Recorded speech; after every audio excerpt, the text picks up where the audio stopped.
Namo Sang Hyang Adi Budaya, Namo Buddhaya. Selamat siang pemirsa TVRI Sumatera Utara dimanapun Anda berada. Jumpa lagi dengan saya Arifin Halim pada program Mimbar Agama Buddha. Program ini terselenggara berkat kerjasama antara Lembaga Media Komunikasi dan Lembaga Kepemudaan Seni dan Budaya Majelis Budayana Indonesia Provinsi Sumatera Utara dengan TVRI Sumatera Utara. Dan tentunya di setiap program kami selalu menghadirkan beragam topik spesial dengan narasumber terpilih yang akan kita ajak bincang-bincang santai seputar topik kita. Dan di siang hari yang berbahagia ini adalah edisi spesial karena kita akan membahas untuk menyambut hari ulang tahun ke-70 Majelis Budayana Indonesia. Dan telah bersama dengan kita seorang narasumber spesial. Beliau adalah Wakil Ketua Majelis Budayana Indonesia Provinsi Sumatera Utara, Upasaka Riyadi ST. Namo Buddhaya Ko Riyadi. Namo Buddhaya. Selamat datang di TVRI ya Ko Riyadi ya. Terima kasih. Oke. Nah, Ko Riyadi ini kita kali ini spesial nih kok. Spesial yaitu kita membahas tentang hari ulang tahun ya. Ulang tahunnya MBI ke-70. Ulang tahun ke-70 MBI. Tentunya ini adalah sebuah perjalanan yang panjang Ko Riyadi. Karena 70 tahun itu adalah sebuah usia yang sudah sangat matang. Kalau dari segi usia manusia sudah pasti senior ya Ko Riyadi ya. Mungkin boleh cerita singkat nih Ko Riyadi. Historinya dulu deh kok. Historinya MBI ini kapan mulai terbentuk, kemudian sampai sekarang sudah berarti kan 70 tahun dari sejak tanggal berapa, bulan berapa, tahun berapa Ko Riyadi. Silakan Ko. Oke. Mungkin ya terima kasih para hadirin semua dimanapun berada. Namo Sang Hyang Adi Budaya, Namo Buddhaya. Namo Buddhaya.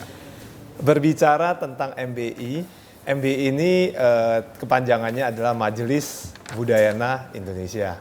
Ya. Ada kata Budayana di dalamnya.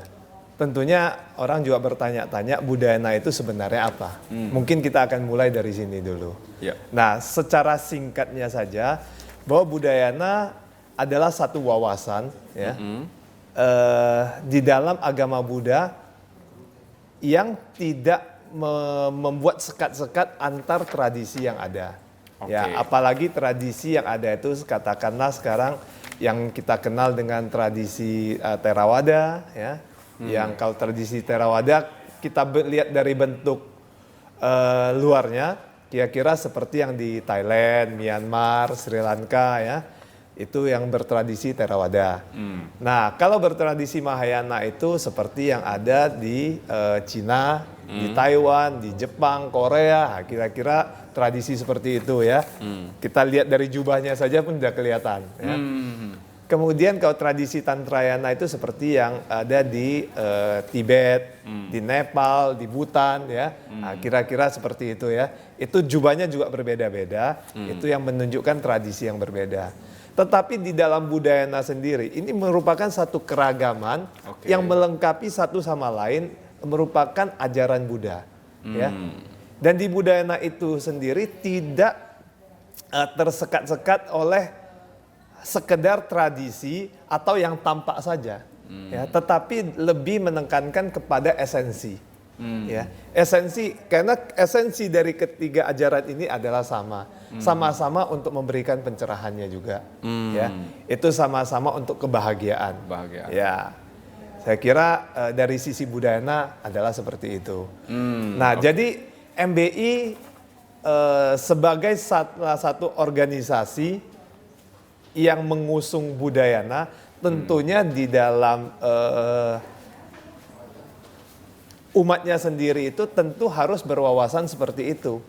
Tidak ada nanti di dalam wawasan ini yang katakan saya ini lebih tertarik kepada satu tradisi, apakah itu tradisi Theravada, maka saya akan mengatakan bahwa tradisi Theravada adalah tradisi yang paling murni ya. Kemudian tradisi Theravada adalah yang paling sesuai dengan di zaman Buddha ya. Nah, sementara nanti dari pihak Mahayana mungkin akan mengatakan kami punya ini adalah ajaran yang tinggi ya. Jadi tidak seperti di Theravada. Nah, nanti kalau Tantrayana datang akan mengatakan kami punya ini bisa jalan penembusan cepat ini, jalan tol kita untuk mencapai kesucian seperti itu. Nah, kalau terjadi seperti ini bertiga saja ini akan debat nggak selesai. Iya benar.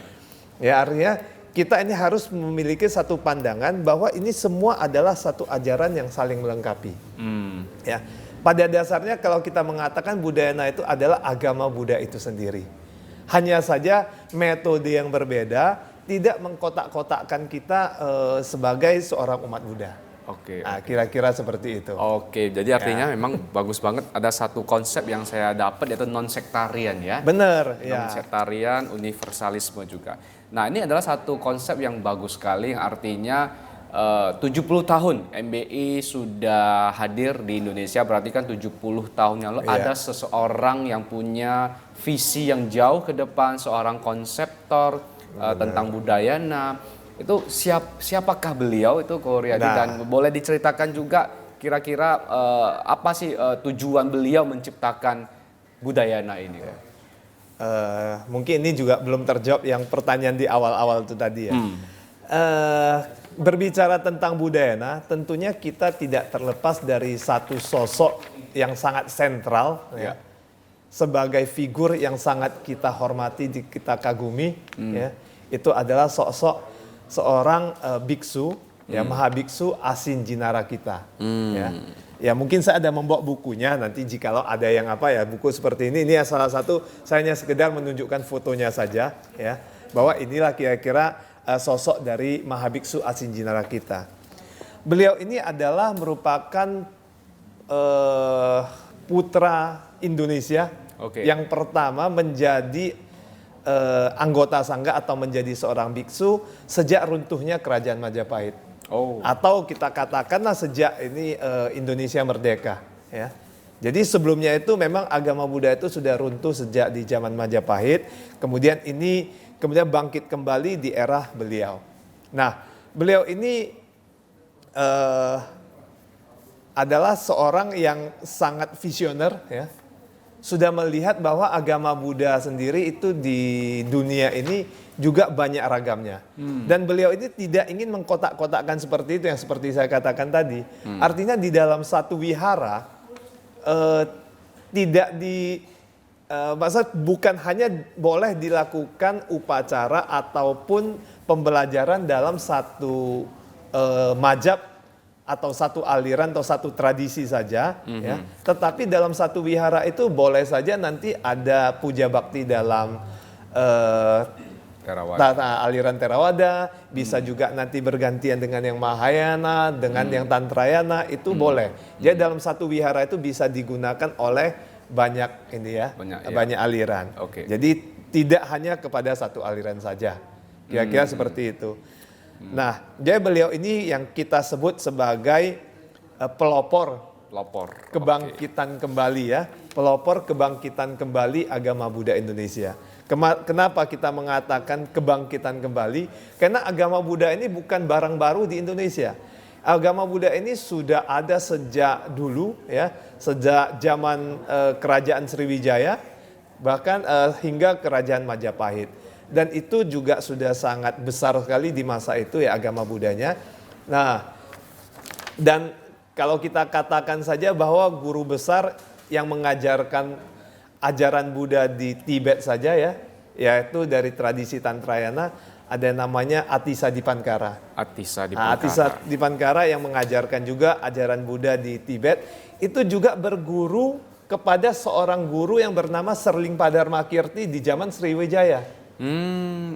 Justru mereka itu orang-orang Tibet sendiri itu sangat menghormati Indonesia sebagai ini pusat ajarannya, mereka itu memang berasal dari sini. Itu menjadi satu kebanggaan juga bagi kita sebagai umat Buddha di Indonesia. Saya kira seperti itu. Tadi yang belum terjawab. Nah, dari beliaulah ya, setelah beliau menjadi biksu, itu beliau banyak mewisudikan atau istilahnya wisudi ya, kita katakan kalau secara agama wisudi atau wisuda kalau dalam bahasa umum, itu membuat seseorang itu menjadi umat Buddha ya.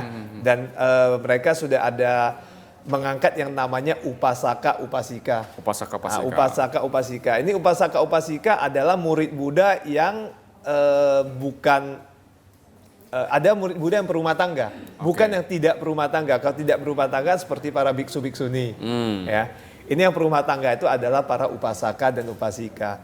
Sejak beliau itu menjadi biksu, sudah banyak upasaka-upasika yang beliau wisudikan. Okay. Nah, setelah terkumpul begitu banyak, akhirnya maaf, akhirnya beliau ini mengumpulkan mereka dalam satu wadah yang dinamakan Persaudaraan Upasaka Upasika Indonesia. Oh, disingkat PUI Ya, ya. disingkat PUI. Maaf ya, upasaka untuk laki-laki, upasika untuk yang wanita. Nah, disingkat PUI tepatnya pada 4 Juli 1955. 4 Juli 1955. Nah, inilah merupakan cikal bakal daripada MBI itu sendiri hingga saat ini. Oke. Kira-kira seperti itu. Berarti cikal bakalnya adalah terbentuknya PUI ya, Persaudaraan Upasaka Pasika Indonesia pada tanggal 4 Juli 1955 dan 70 tahun kemudian berarti 4 Juli 2025 adalah hari lahirnya Majelis Budayana Indonesia. 3 hari yang lalu. 3 hari yang lalu ya. Berarti dari PUI menuju MBI itu boleh diceritakan ini Korea di histori singkatnya itu Bisa. bagaimana kok? Setelah terbentuk PUI, pada saat itu memang masih organisasi yang sangat sederhana ya. PUI itu adalah para kumpulan para upasaka-upasika yang membantu biksu Asinjira kita untuk menyebarkan ajaran Buddha ya. Itu sampai kemana-mana termasuk melakukan pelayanan-pelayanan, baik itu pelayanan duka, pelayanan perkawinan, upah pindah rumah, ya dan sebagainya lah ya. Yang termasuk musim panen dan sebagainya, karena umat kita juga banyak yang di pedesaan. Oh, ya. oke. Nah, setelah itu, setelah cukup lama PUI ini sejak tahun 1955, akhirnya juga adanya tuntutan ya. Bahwa umat Buddha juga perlu ada satu wadah majelisnya. Ya, jadi akhirnya PUI itu berubah nama menjadi Majelis Ulama Agama Buddha Indonesia. Oh, diubah dari PUI ya. Nah, menjadi MUABI, MUABI. Oke. Majelis Ulama Agama Buddha Indonesia. Itu di tahun 1972. Nah, namun di tahun 1976 terjadi sedikit perubahan. Singkatannya tetap sama menjadi MUABI, namun kepanjangannya saja yang berubah. Oke. Ulamanya menjadi Upasaka Pandita. Artinya upasaka dan pandita. Oke. Nah, kenapa dirubah? Karena dianggap ke ulama itu mungkin ya agama yang lain ya. Jadi lebih tepatnya diganti menjadi upasaka dan pandita. Jadi kepanjangannya Majelis Upasaka Pandita Agama Buddha Indonesia. Nah, setelah itu pada saat Kongres Umat Buddha tahun 1979 ya. Pada saat itu berkumpul sekali banyak pada masa itu sudah muncul banyak majelis agama ya, agama Buddha khususnya. Ada dari kelompok Theravada, yang Mahayana, ya Tantrayana, kemudian dari Tridharma, Nichiren Sosu, bahkan dari Maitreya ya, grup Maitreya. Jadi karena adanya banyak majelis agama Buddha seperti itu, akhirnya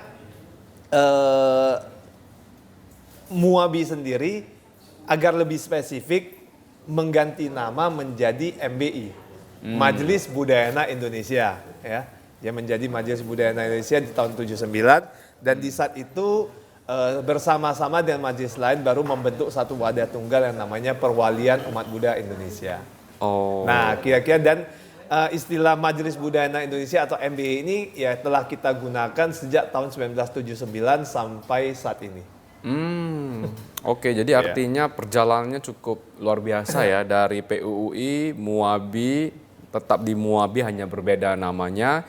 Kemudian tahun 1979 berubah menjadi MBI ya, Majelis Budayana Indonesia. Berarti artinya semangatnya itu tetap ada, benar, tidak hilang, meneruskan apa yang sudah diwariskan oleh Sukong, yang kita kenal sebagai Biksu Asin Jinara kita sebagai pelopor kebangkitan agama Buddha pertama di Indonesia.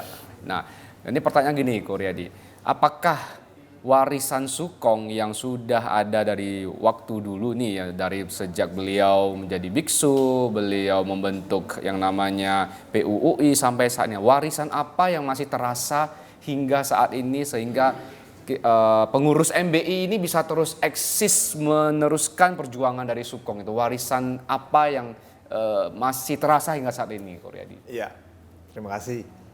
Sebenarnya banyak sekali kalau mau dikatakan warisan Sukong, baik itu yang berbentuk ataupun yang tidak berbentuk. Ya, kalau yang berbentuk katakanlah seperti wihara, ya para anggota sangga dan sebagainya. Ada yang secara monumental, termasuk buku-buku dan sebagainya, ya banyak sekali.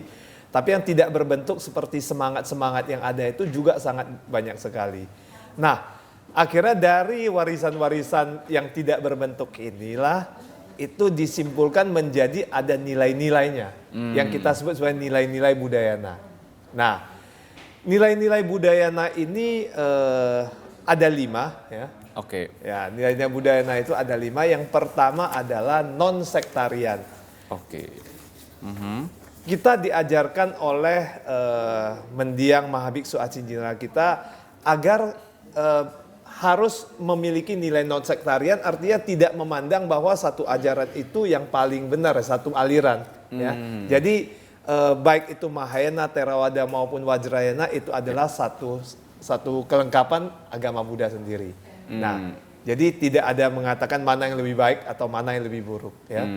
Yang nilai kedua adalah yang namanya inklusivisme. Ya. Inklusif ini artinya di sisi agama Buddha yang kita pelajari ini, kita tetap mengakui bahwa masih ada ajaran di luar Buddha yang memang mengandung kebenaran. Tidak hanya semata-mata di agama Buddha sendiri saja yang ada kebenarannya, bahwa di tempat lain juga ada kebenaran. Jadi kita juga tidak akan mengatakan bahwa agama yang lain itu salah atau ajaran yang salah. Karena itu di sisi ajaran Buddha itu tetap ada kebenaran di sisi yang lain. Oke, baik, Koryadi, ini masih ada 3 berarti ya? Iya benar, ada 5 nilai. Ada 5 nilai, tentunya masih ada 3. Kita akan melanjutkan, Koryadi, karena ini sebenarnya menarik sekali, topiknya menarik sekali. Kita akan melanjutkan karena sebentar lagi kita akan mendengarkan renungan-renungan tentang nilai-nilai Budayana yang akan disampaikan langsung oleh Putra Sakya Persahabatan tahun 2025, Erik Winata. Selamat mendengarkan.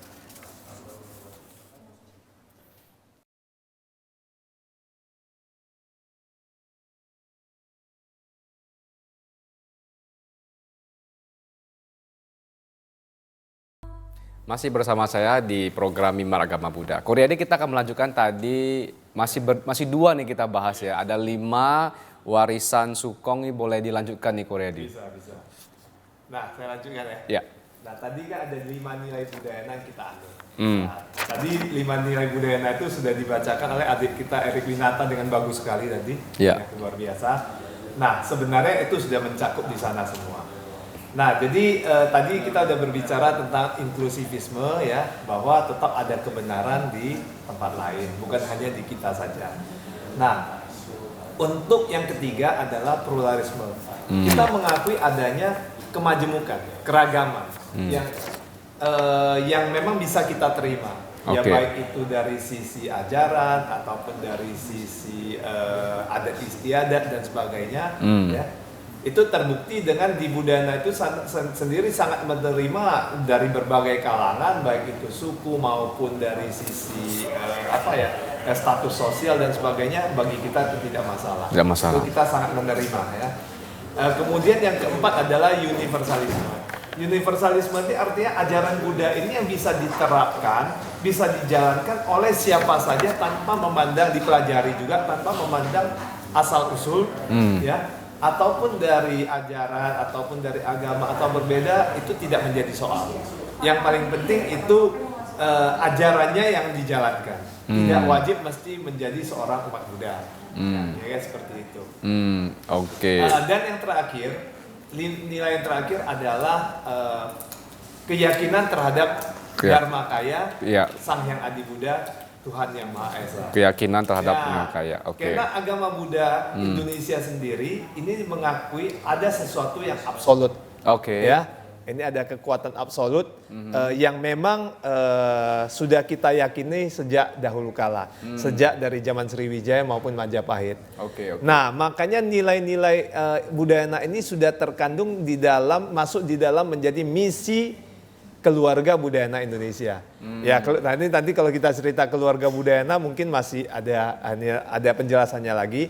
Tapi katakan organisasi yang ada di dalam kelompok Budayana ini memiliki misi yang sama, yaitu kira-kira seperti ini, misinya adalah mengamalkan dan berbagi. Nah, jelas ya, mengamalkan dan berbagi kita. Mengamalkan untuk diri sendiri, berbagi berarti kita bisa sharing ke yang lain. Mengamalkan dan berbagi tentang esensi ajaran Buddha. Nah, kita bicara tentang esensi, inti. Bukan kita dengan satu aliran atau satu tradisi saja, tapi intinya yang kita bagikan, kita amalkan. Ya, sekali lagi mengamalkan dan berbagi tentang esensi ajaran Buddha secara kontekstual. Nah, ini kebalikan dari tekstual, bukan sesuatu yang tertulis, tapi ini sesuatu yang membumi, kontekstual. Artinya kontekstual itu sesuai dengan keadaan setempat, ya, sesuai dengan kondisi setempat. Ya, di mana kita berada, kita menyesuaikan diri dengan kepribadian setempat. Ya, secara kontekstual dengan berpegang teguh kepada nilai-nilai tadi, non-sektarian, inklusivisme, pluralisme, universalisme, dan berkeyakinan kepada Dharmakaya, Sang Hyang Adi Buddha, Tuhan Yang Maha Esa. Nah, kira-kira seperti itu. Lengkap ya, berarti masih ada 5 warisan yang terus ada sehingga bisa diaplikasikan dalam kehidupan sehari-hari, khususnya para pengurus Budayana.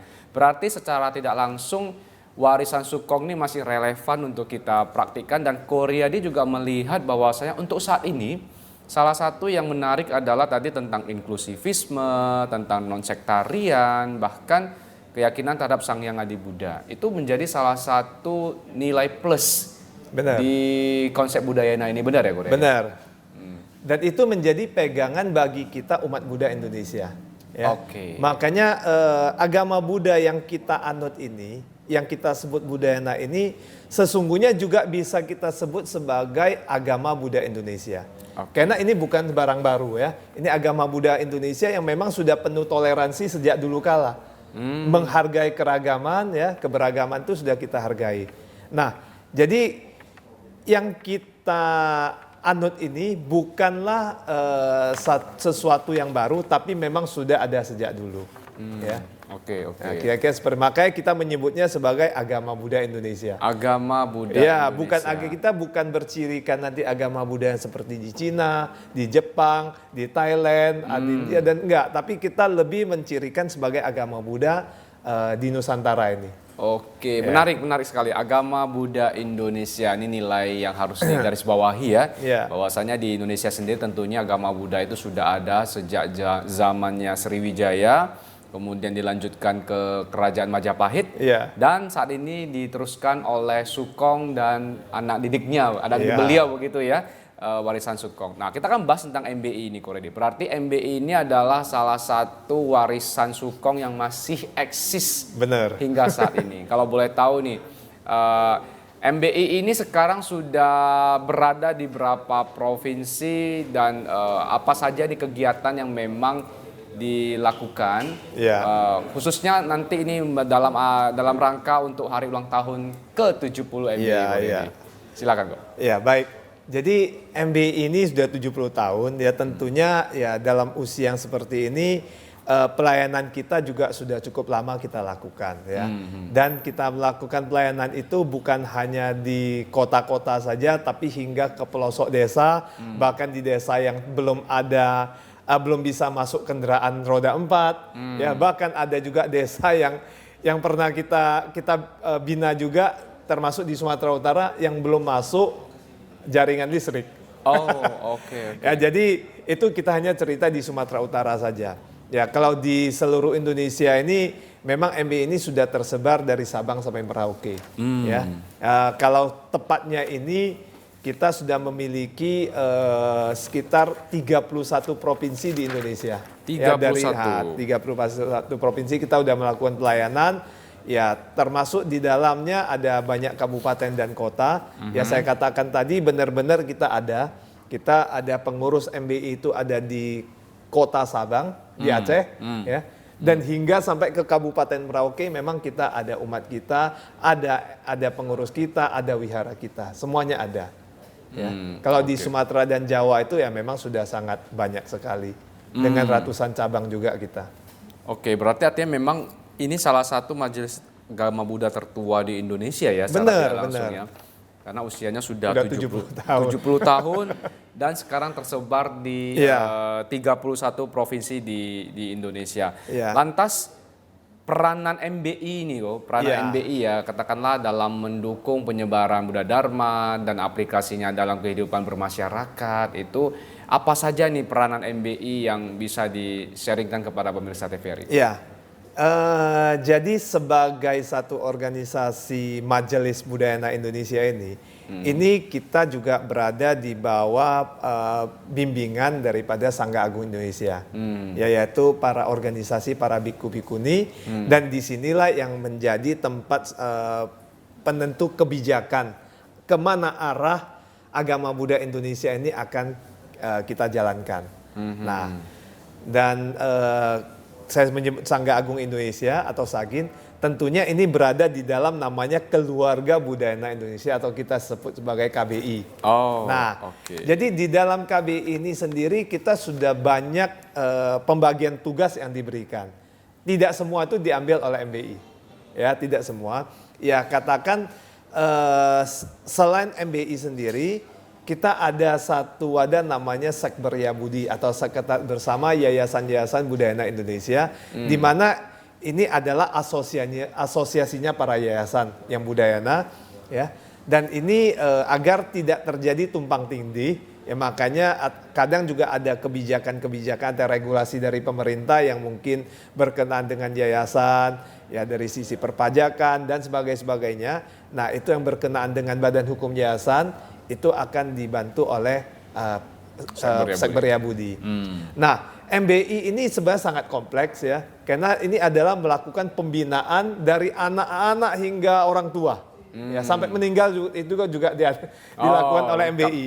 Nah, jadi ada segmen-segmen tertentu yang memang menjadi bagian perannya dari organisasi sayap atau anak organisasi lah kita katakan, tapi lebih sering kita menyebutnya sebagai badan otonom. Badan otonom, kita memiliki 4 badan otonom secara nasional. Yang pertama itu yaitu namanya WBI atau Wanita Buddhis Indonesia.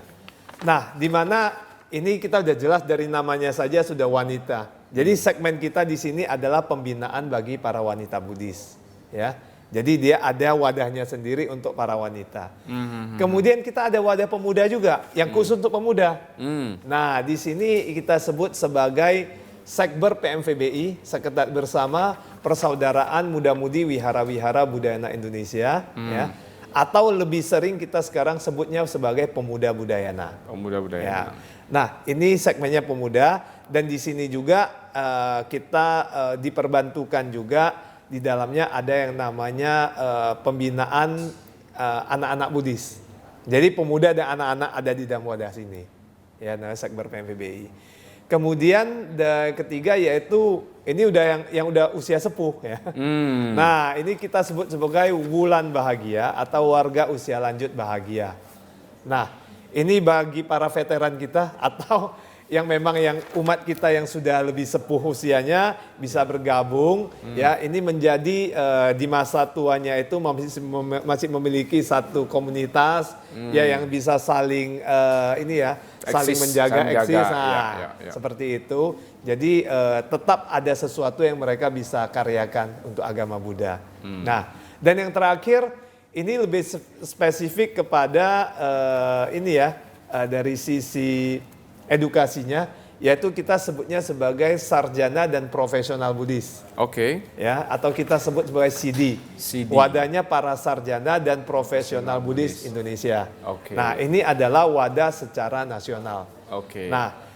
Nah, ini sudah ada pembinaan untuk masing-masing ini ya. Tetapi MBI sendiri kan memiliki perannya sendiri untuk pemberdayaan pandita yang utama. Karena pandita ini adalah ujung tombak kita. dalam penyebaran agama Buddha. Nah, jadi pandita kita ini juga tersebar di seluruh Indonesia, sampai ke kota, sampai ke desa kita juga sudah ada pandita kita. Ya, jadi itu salah satu pemberdayaan. Ya, kemudian upgrading terhadap pandita untuk meningkatkan mereka punya kemampuan itu dilakukan oleh MBI. Ya, dan kemudian pemberdayaan lain juga sama ya. Artinya kalau ada hal-hal yang menyangkut sisi hukum, kita ada lembaga hukumnya.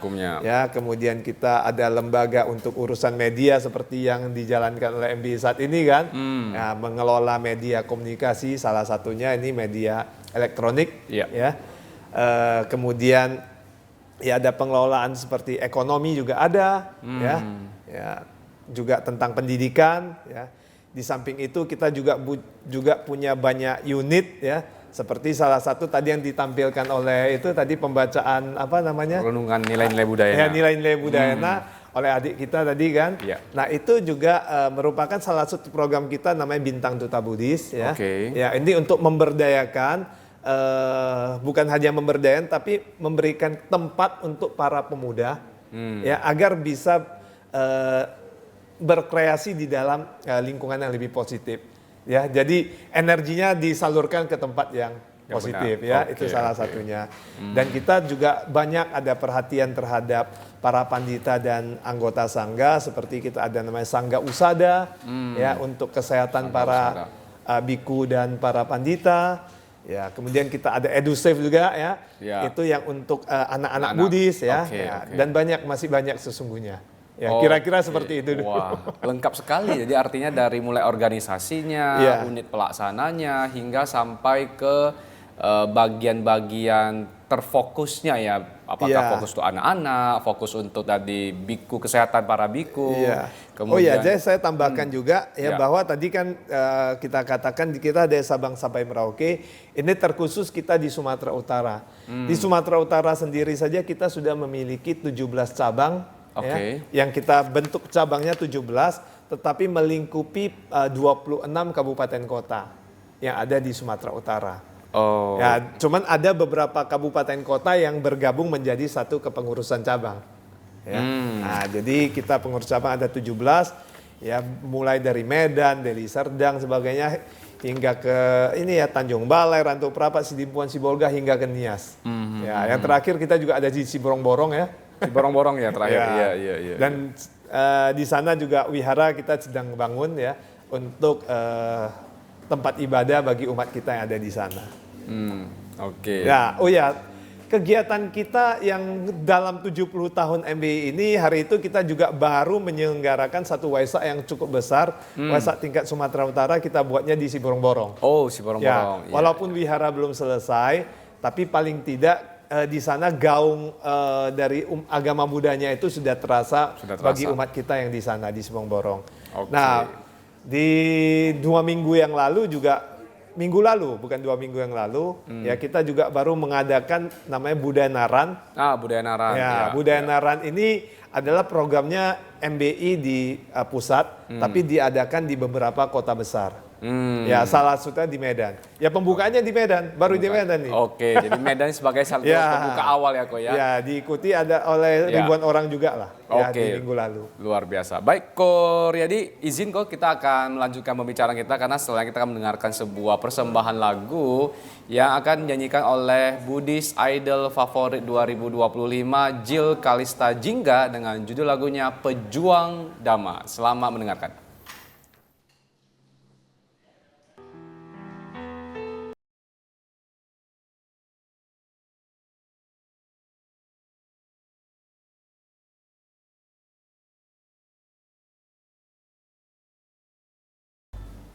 Masih bersama saya di program Mimbar Agama Buddha.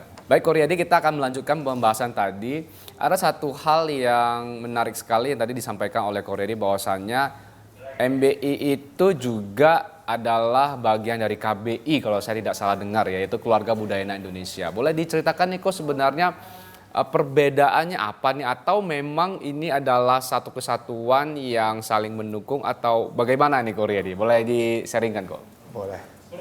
Nah, sesungguhnya tadi saya sudah sebutkan kita punya ada berapa organ tadi ya, seperti Sangga Agung Indonesia sebagai policy management. Oke. Ya, itu adalah para kelompok para biku-biku ini yang menentukan arah agama budaya Indonesia itu mau dibawa kemana. Ya.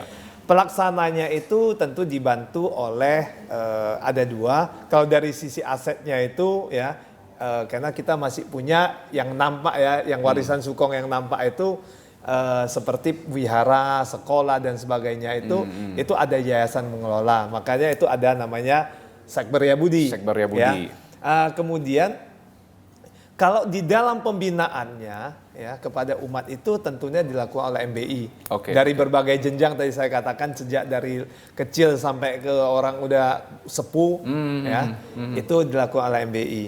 Nah, jadi tadi saya udah gambarkan itu MBI itu di dalamnya ada badan otonom, kemudian ada ini. Nah, ini keseluruhan inilah yang kita sebut sebagai KBI. Oh. Keluarga Budayana Indonesia. Kalau tadi nanya, ini ketua MBI itu siapa? Benar. Ketua Wanita Buddhis itu siapa? Ketua ini siapa? Oke. Tetapi kalau ditanya ketua KBI, itu tidak ada.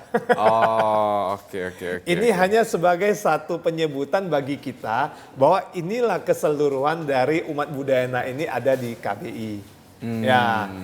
Tapi kalau yang mimpin itu kira-kira kalau penentu kebijakannya itu adalah tadi saya katakan Sangga Agung Indonesia. Jadi MBI ini adalah pihak sebagai operasional manajemen atau organizing management juga bisa lah. Adalah pelaksana untuk pembinaan umat Buddha. Nah, seperti yang tadi kita dinyanyikan tadi oleh sangat bagus sekali oleh Jil ya. Jil Kalista Jingga. Itu adalah salah satu pejuang Dhamma. Nah, lagu seperti ini kita selalu mengilhami kita bahwa kita ini adalah pejuang juga. Pejuang Dhamma, ya.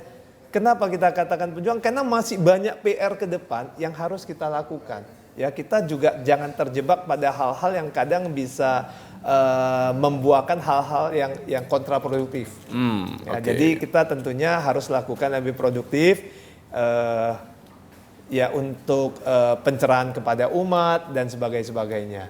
Jadi kira-kira seperti itu kalau dari sisi KBI. Oke, berarti KBI ini bukan wadah ya, lebih tepatnya itu seperti satu payung.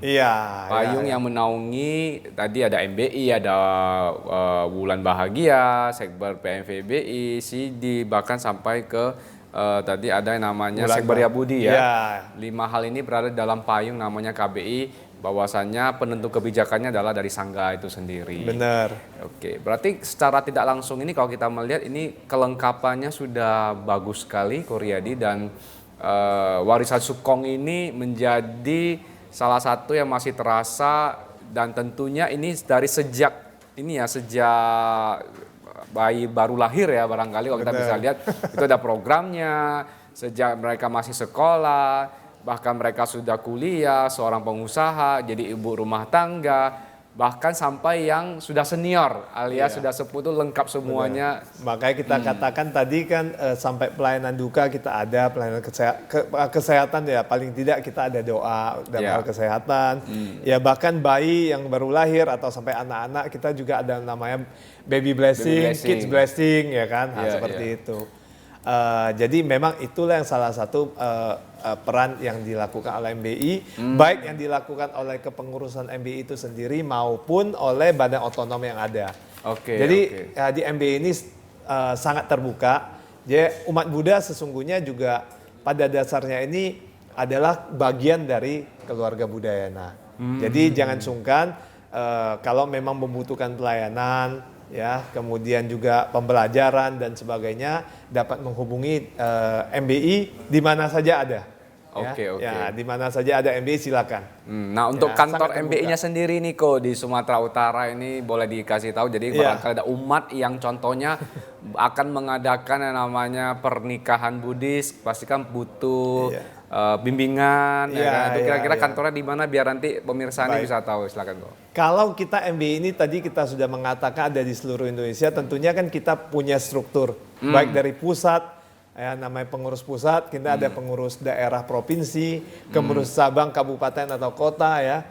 Nah, kemudian di bawah-bawah ada persamuan umat Buddha maupun wihara-wihara ya.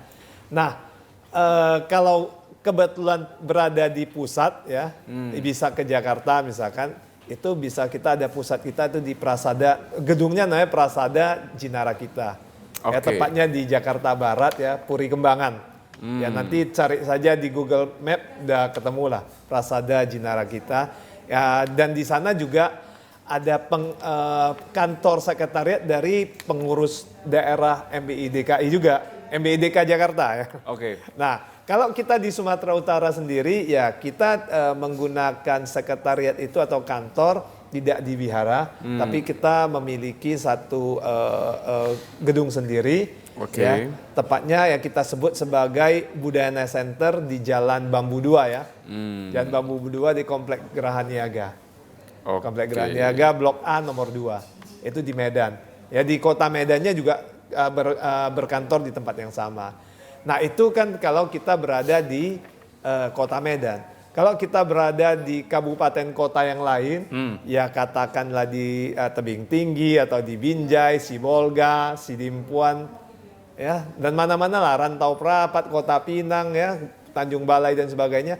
Nanti di sana ya bisa menghubungi pihak banyak sekretariat kita juga di sana, atau langsung menghubungi ke wihara-wihara Budayana. Karena di Sumatera Utara sendiri wihara yang di bawah pembinaan MBI itu ada sekitar seratusan ya. Nah, di Medan sendiri ada sekitar 30-an. Oh, di Medan ya, 30-an. Di Medan ada 30-an wihara yang kita layani. Jadi pemirsa bisa tahu bahwasannya kantornya khusus Medan ini berada di Jalan Bambu 2, Komplek Geraha Niaga, Blok A2. Jadi artinya kalau ada yang ingin mengurus ya, khususnya dari segi pernikahan Buddhis, kemudian barangkali mau bergabung nih jadi keluarga budaya Indonesia juga bisa langsung ke sekretariatnya itu, karena kita terbuka dalam artian ingin berbagi tentang wawasan budayana ini sehingga tidak lagi terkotak-kotakkan antara satu dan lain tradisi ya. Benar. Nah, jadi memang karena sudah warisan Sukong itu sudah menjadi salah satu yang pakem dalam artian non-sektarian, universalisme, pluralisme, kemudian berkeyakinan kepada Sang Hyang Adi Buddha, Tuhan Yang Maha Esa. Iya. Nah, gimana Ko Riyadi, ada yang mau tambahkan berhubungan dengan semangat pengabdian budayana ini turut mendukung hari ulang tahun ke-70-nya MBI ini, Ko Riyadi? Iya. Kita udah katakan bahwa usia MBI ini udah masuk usia ke-70. 70. Ya. Tentunya sudah banyak hal yang kita lakukan. Ya, walaupun di sana sini juga kadang masih kurang memuaskan ya. Ya, karena kita tidak bisa memuaskan semua orang sih. Iya, benar. Ya, jadi ya kami juga dalam kesempatan ini menyampaikan apresiasi dan terima kasih kepada seluruh umat Buddha yang selama ini telah memberikan kontribusinya kepada MBI dalam hal pelayanannya. Ya. Nah, kami juga menyampaikan permohonan maaf jikalau kadang ada hal-hal yang belum sanggup kami penuhi ya sebagai pengurus MBI yang dengan banyak keterbatasan sesungguhnya ya, mohon dimaklumi ya. Kalau bisa memang mari kita sama-sama ikut memberikan kontribusinya bagi perkembangan agama Buddha. MBI sudah membuktikan apa yang telah dilakukan sejak 70 tahun yang lalu hingga saat ini. Semoga apa yang sudah kita lakukan ini selalu memberi manfaat kepada kita semua umat Buddha, kepada bangsa dan negara, bahkan kepada semua makhluk. Ya, semoga semuanya juga bahagia dengan apa yang kita lakukan. Dan sebagai para pengurus MBI sendiri, ingatlah kita adalah pejuang Dharma, seperti yang tadi lagu yang dinyanyikan oleh timnya Bintang Duta Buddhis kita ya. Ya, semoga itu bisa menjadi penyemangat kita ya, agar kita dapat berkarya lebih baik lagi ke depan. Oke, baik. Terima kasih Ko Riyadi sudah berbagi banyak hal kepada kita semuanya. Tentunya pada siang hari yang berbahagia ini sekali lagi saya mengucapkan selamat hari ulang tahun ke-70 untuk Majelis Budaya Indonesia. Semoga eksis selalu, terus berkarya, terus semangat dalam mengembangkan Buddha Dharma, khususnya warisan yang telah ditularkan oleh Sukong kepada semua anak cucu dari budaya itu sendiri. Saya Arifin Halim mewakili narasumber juga, terima kasih sekali Koryadi sudah berbagi kepada kita, dan juga mewakili seluruh kru dari TVRI Sumatera Utara mengucapkan terima kasih, dan sampai jumpa lagi di program Mimbar Agama Buddha berikutnya. Namo Sang Hyang Budaya, Namo Buddhaya. Namo Buddhaya.